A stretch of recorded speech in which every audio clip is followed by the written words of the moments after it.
Hi guys, is this the most offensive thing said yet by a Brexiteer? So a little context.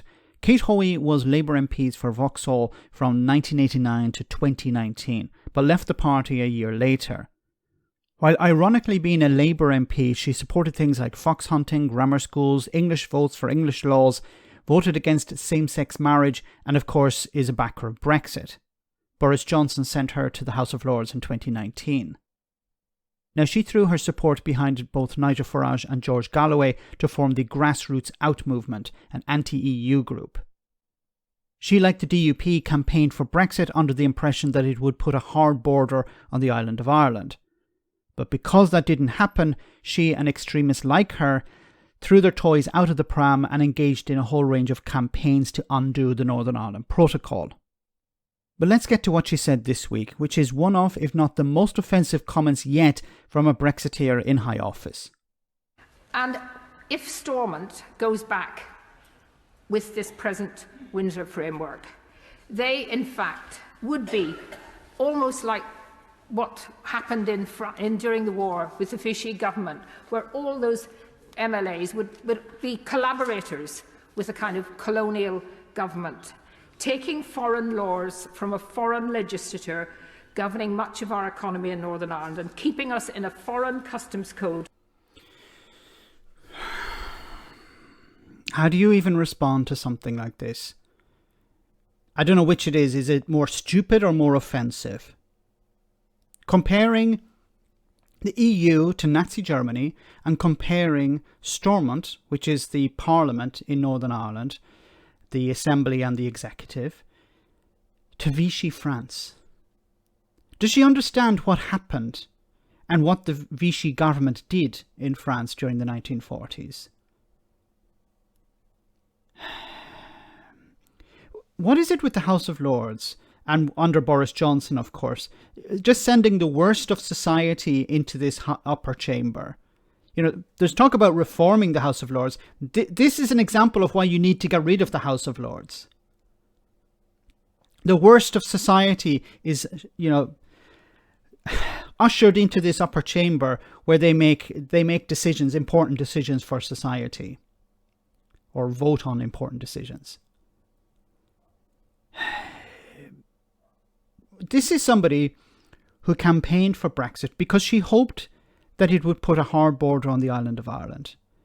She didn't care about the consequences for the Good Friday Agreement.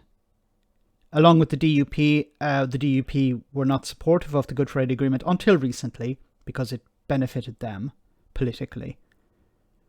But she wanted a hard border on the island of Ireland, and to hell with the consequences, because those consequences will not impact her. And she, along with the TUV and others, have been, you know, taking cases to the High Court in Belfast, to the Supreme Court in London, failing on every occasion, wasting money, somebody's money, I don't know whose money it is, to stop the protocol. Because the protocol, of course, puts a border on in the Irish Sea and not on the island of Ireland. She wanted the people of Northern Ireland to suffer the consequences of Brexit, but also the people of Ireland, the Republic of Ireland, to suffer the consequences of Brexit. A Brexit they had no choice, they had no choice in. At least people in Northern Ireland had a vote, but the people in the Republic of Ireland didn't have a vote on Brexit. But she wanted to impose the worst type of Brexit on them as well. Deeply offensive and stupid. And once again, you have the worst of society being sent to the House of Lords. People who have no understanding of reality. There are some good people in the House of Lords, don't get me wrong here. Wonderful people. But this is probably an example of why you need to at least reform it and perhaps even get rid of it. But before we go, I just want to show you one clip when Kate Hoey, sorry for the quality of the video, this is the best I could find. Kate Hoey talking about Brexit and the benefits of Brexit back in 2016. Kate Hoey, can you name any reputable independent study that shows us better off if we leave? probably not better off as such, and I haven't.